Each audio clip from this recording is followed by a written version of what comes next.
could support them, then because of poor management, resources could be misused. So that is the problem that I encountered when in Kakamega County. Thank you. Majority Leader. Thank you, Honorable Speaker. CS nominee, Honorable Wycliffe Oparnya, as part of the vetting process, we do write to EACC, and when the clerk wrote to EACC on your suitability, amongst others who had been nominated to serve as cabinet secretaries, EACC had a reservation on your nomination as a cabinet secretary, and they said they had conducted investigations on allegations of corruption against you when you served as a governor of Kakamega County, on also conflict of interest, abuse of office, and money laundering. And they did recommend to the DPP that you be prosecuted for those offenses. They also aver that you went ahead and obtained conservatory orders from a Kakamega Constitution and Human Rights Court in petition E019 of 2023, and that matter is still pending in court. But they were able to get conservatory preservation orders against your assets, specifically some 28 million shillings, I believe, which was in some bank account. And CS nominee, now you are here before us. I would want you to shed more light on these allegations of corruption, abuse of office, conflicts of interest, and money laundering, because you will agree those are very serious and grave allegations against your person for the time you served as Governor Kakamega County. And now you're being given a bigger job, not in a county, but in the nation. A job that will entail you overseeing not just the cooperative sector, but also the micro, small, medium enterprises development in the country. And this is a position that calls for you to be of impeccable integrity. It's a job that will require you to give Kenyans confidence that they can trust you with their cooperatives' money. I heard you say in Kakamega the cooperative movement is not very strong, but you know the cooperative movement in this country is among the richest and most developed in sub-Saharan Africa. Therefore, this is a sector that requires a man of impeccable integrity and someone that Kenyans and cooperators in this country can trust that their money is safe with them. Will cooperators' money be safe in your hands? Thank you very much. The corporate money would be very safe in my hands, Mr. Chungwa. You answer this, nominee, but next time you wait for me to motion, because sometimes we'll take about 3 questions in a row. Oh, okay. But you answer this before we go to the others. Yeah, thank you very much. Mr. Speaker, Chairman, the facts are not true. Nobody, and I want to say in front of the cameras, nobody has come to me to write a statement. I don't know, this prosecution is one-sided. I've never been given a chance to say my story. In August 2023, you remember what was happening. I was very active in demonstrations that time, August 2023. When I was in those demonstrations, I was called by someone to be told, because I was in demonstration, the EACC were looking for me. And I asked that person, what has the EACC to do with the demonstrations? have served diligently for 10 years. I've been a minister for 5 years. We have had audit reports. This audit report, there is no report that pointed on me as being a corrupt person. And if you remember, when I was Minister for Planning, the ministry was voted the best performing ministry. You can look at your records.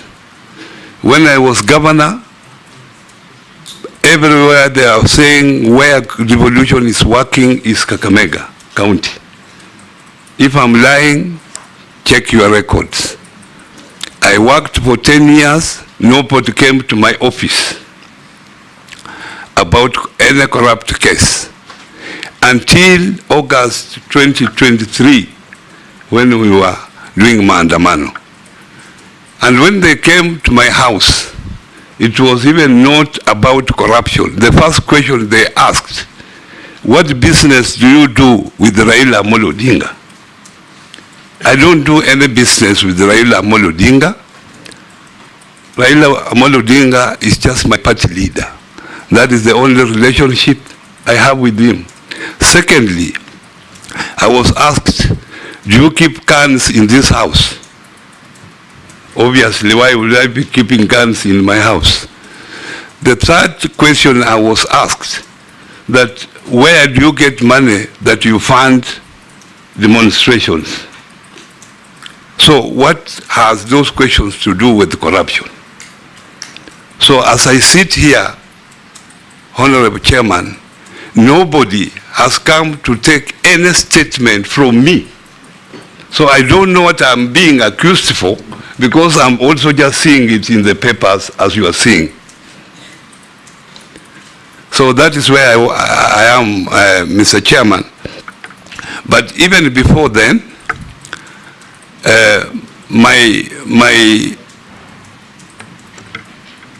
my lawyer got possession of the documents when they went to court to freeze my money. And the money was not in the account.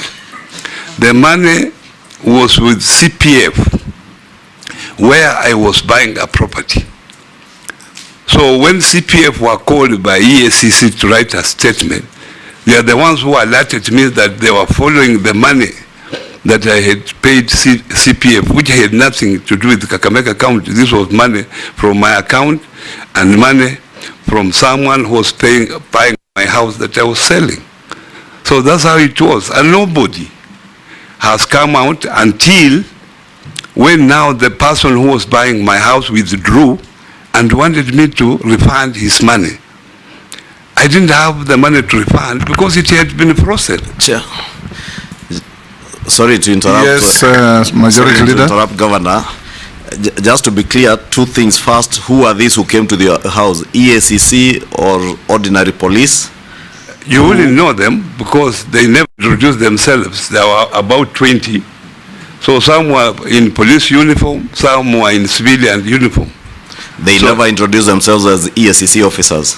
They said they are EACC officers, but I can't remember their names. There was one that introduced himself. The rest never introduced themselves. Then the money you are referring to is this money that is has conservatory orders? Yeah. The money was not in my account. It was with CPF where I was buying CPF, the house. This is a county provident fund? Yes. You are buying a house from CPF? Yes. So you had transferred the money to CPF? CPF. And the conservatory orders were put on the CPF account or on your account? Yes. No, to the CPF account. Okay. Yeah. Jeanette, Minority Leader. Yeah, thank you, Chairman. Chairman, my questions begin from this. Mr. Nominee, these investigations that EACC is talking about, are you saying here on camera on open day that you have never written any statement? I'm saying here in the camera that I have never been called to write a statement up to this moment. So I don't know even what I'm being accused for, because if I knew, I would have explained. But I just read it in the papers like the way you read it. So this file that we are seeing that has gone all the way to the DPP doesn't have any of your statement. Can you go and check that file? I have never written a statement. It will be easier to just answer the question. Yeah. Because even if you tell him to go, he will not. Just answer the question as it's asked. I have no statement in that file as I sit here, unless I will have it tomorrow. So, these conservatory orders that you applied for in Kakamega, what made you apply for it? I applied for it because my family was harassed. Yes. And because the way these people were asking me questions about the guns, about my relationship with my party leader, I got scared. And the way they harassed my children, they took their phones. Yeah. I didn't know what was going to happen next time. So I decided, why can't I go to court to protect me?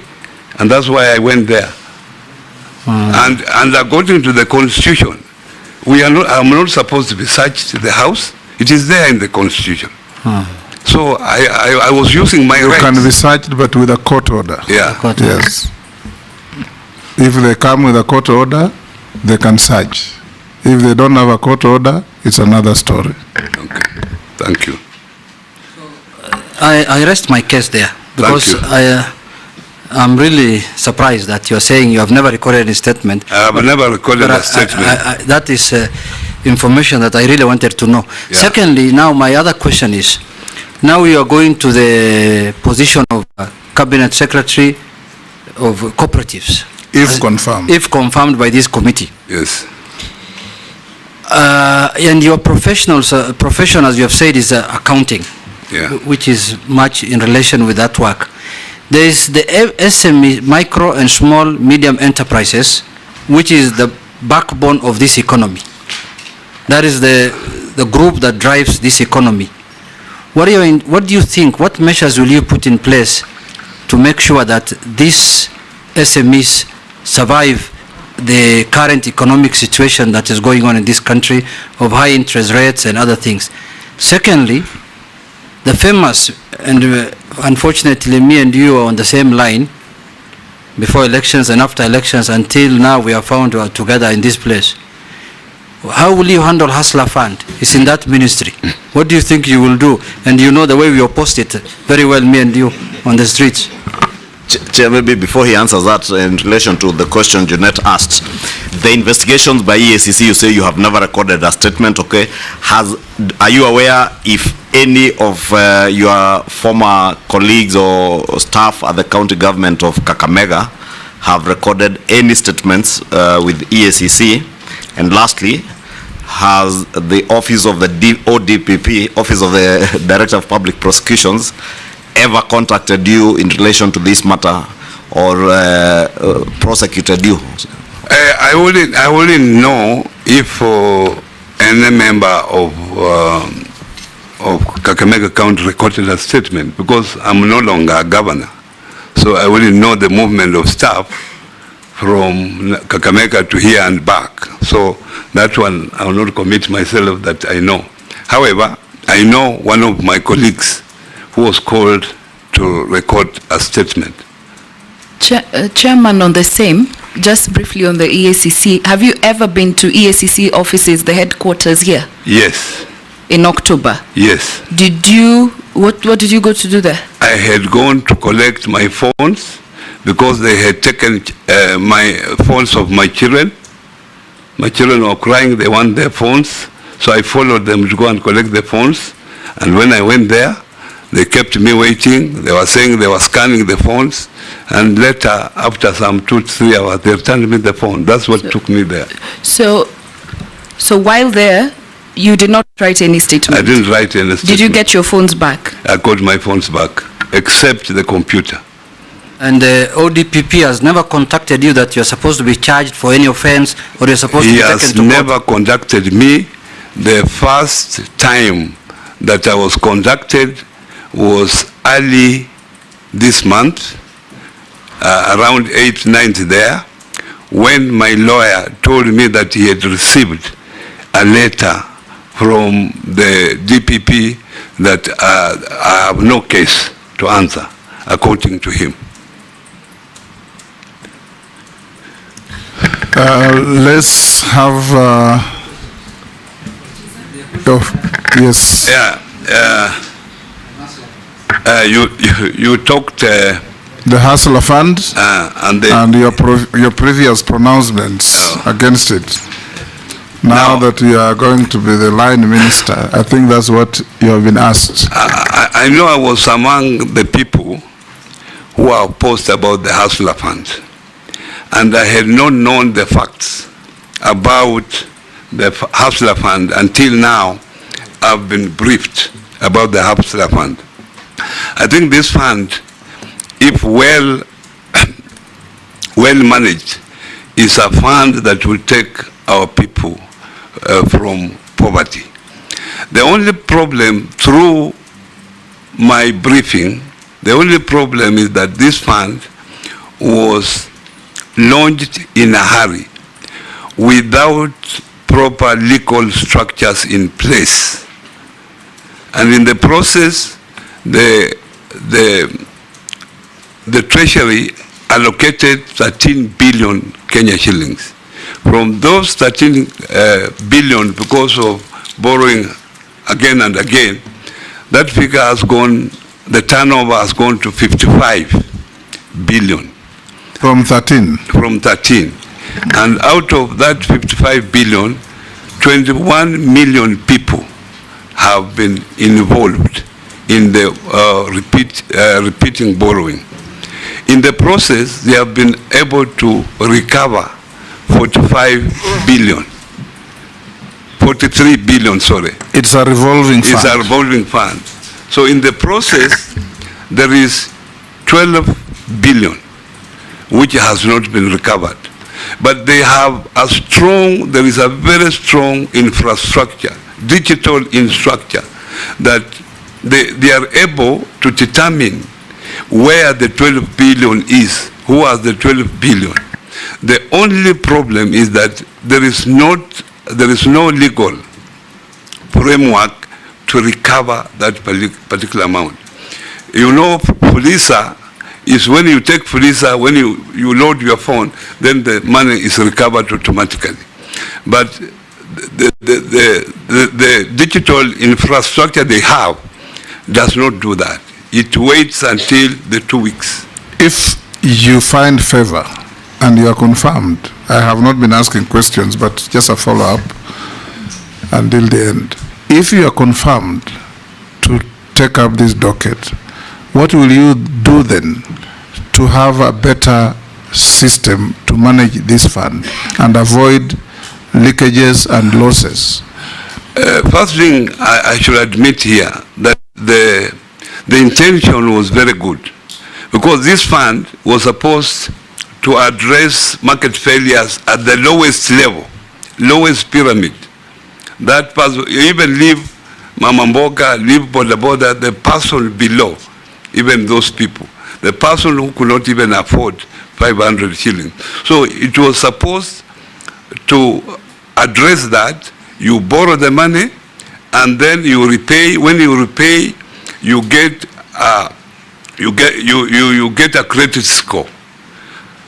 So after that, then if you have borrowed like 500, you have refunded, you can now borrow 1,000 and you refund. In that process, your score improves. So you can continue borrowing until those who are borrowing properly, now they can borrow up to 1 million shillings. So the intention was good, but unfortunately, there was no legal framework. So if you approved my nomination, the first thing I would do is to make sure that there is a proper legal framework. There is a board has just been put in, but there is no even staff. So to ensure that there is staff that will manage this particular fund properly, because this fund, the goodness is that when you borrow, 30% of the money you borrow goes to savings. So it encourages savings. And at the moment, even the savings now have reached about 3.1 billion. and savings are very critical. It has also the element of retirement benefit. They have even now put there a benefit of health care. So if well managed, Mr. Chairman, this is a very useful fund. I will take a cohort of 3. Naisula, I believe the first one was a point of order. Oh, yes, it was. Yeah? It's because it was in the public knowledge that he went to EACC in October. So let I'll me give ask the you question. Yeah. Naisula